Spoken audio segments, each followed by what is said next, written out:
Who remembers the internet before corporate takeover? I do. Pre-internet. Yeah. What a time. What a time. Oh, yeah. Before boards, social slow media. I feel like social loading media GIFs. changed the internet completely. Yes, it did.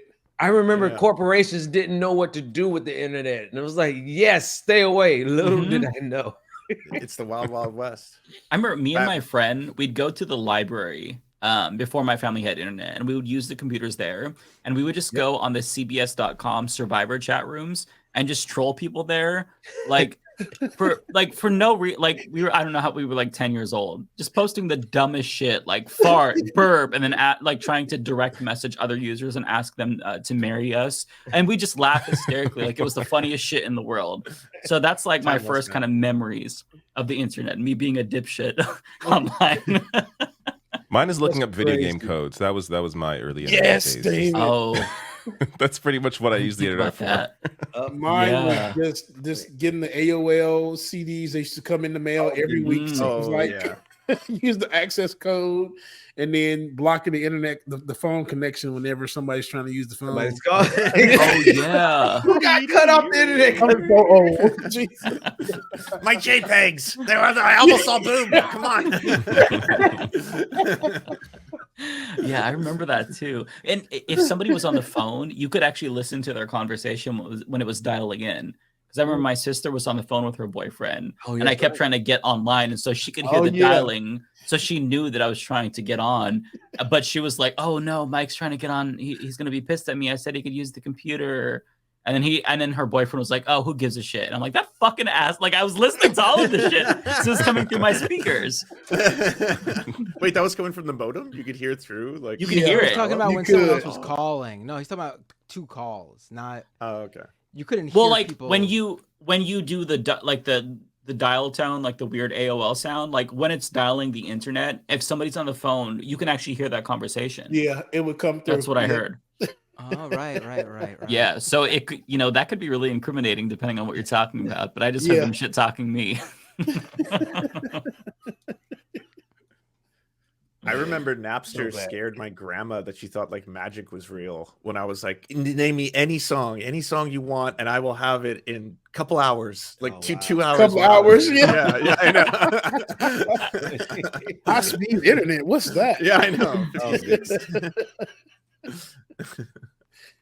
Man, any song but Gin and Juice by Snoop Dogg, because he would always get that weird pop punk ska version of it whenever he would download it. It was actually pretty good cover, but it's not the original. It was a good cover.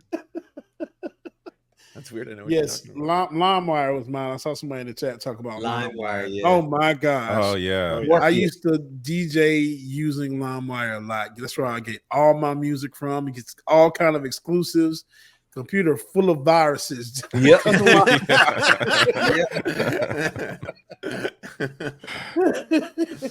I used to use. I think Morpheus was one that was. I used Morpheus for a while too. It was Morpheus and Kazaa. Kazaa, Napster.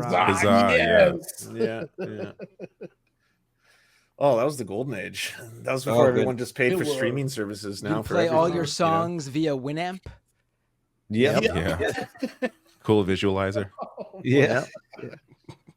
Oh man. Whenever there'd be a real player file, you'd be like, "What the fuck? Why did I got to use this terrible software? Real player."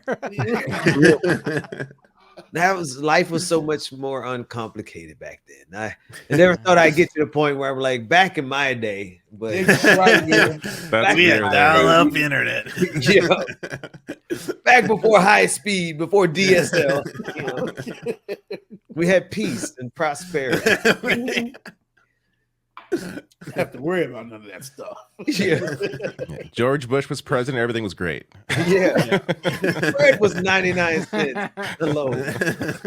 Well, I was on the internet back when Bill Clinton was president, so I was connected Bill Clinton to the internet in terms of like the era, I should say. Not that Bill Clinton and the internet have anything to do with each other. I'm talking about the era. But like in the late 90s when like pro wrestling was at its peak with the Attitude Era, I was doing like the E federations, the role playing as a wrestler, and we were doing like the WWE like live chat quizzes and stuff like that. That was fun stuff. Yeah, there were some old wrestling. I forget the names of them now, but there were some old wrestling sites I used to go to. They had basically OneWrestling.com. Was that one of them? For me, like the internet was it was video games and wrestling. That was like pretty much what I used before. Now was it. I remember one one line about your porn. Mostly video games. That's all I'm gonna say. I only use it for video games. Just video games. Just video games. That was all. I was a good boy. Liar. So a little different. Yeah, I was good for a couple of years until the internet corrupted me. My first, like when we first got like our computer, I was like 17, and so I could pay for internet when I got a job, and I bought my sister's old computer. And like when everybody went to bed, the first thing I looked up was how to not be gay, and I was trying to find like conversion therapy camps. That's man. You know, is that something that all gay people look up? Because I think I looked it up as well too. Right? I remember like it starts with like, am I gay? And then you find out no, it's totally normal for men to be attracted to other men. I'm like, oh thank God. Okay, it's normal. All straight guys want to broke my heart, awesome. Mike. Oh, that it sucks, man. Yeah, probably more incriminating than porn. As a young man, you know. But yeah, search history. That was my like spiciest search history. But wait, it sounds like it had a happy ending. Like it didn't actually make you hate yourself more. It made you realize you were normal, which is that was the start of a very long period. Yeah. Of like, okay, so I got to try these things to fight it.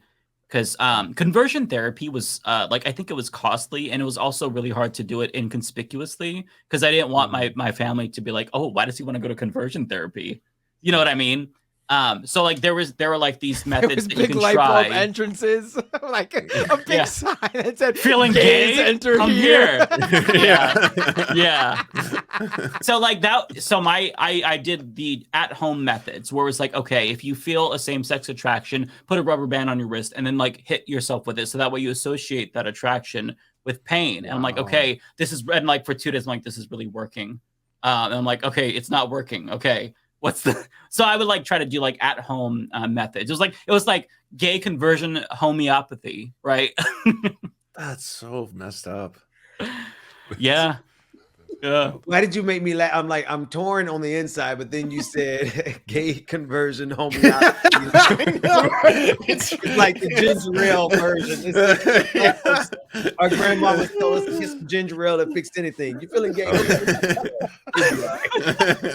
No, it is genuinely funny because like the way that when I finally stopped fighting it was because I was watching Mind of Mencia. I was watching Carlos Mencia. That was after Chappelle's show had ended. And so he became my new favorite because I was desperate for Chappelle. And then he had this weird segment. He was singing a dumbass song. And he was like, if you think you might be gay, then you're gay. And I was listening to that. And I was like triggered. I'm like, that's such bullshit. It's not that simple. And I'm like, wait, is it that simple? I'm like, oh no. I gotta say, like, this is the first time I've ever heard anyone say something good about Carlos Mencia. Carlos Mencia made you realize you're gay. Like, unironically, yeah. I gotta say, he put it into the most simplistic terms to where like my 19-year-old brain was like, oh, maybe I've been overthinking it. But yeah. And knowing what I know about Carlos Mencia, he probably stole that from somebody else. Probably. Yeah. I'm glad he did though, because I heard it. One person. It saved your life. Yeah.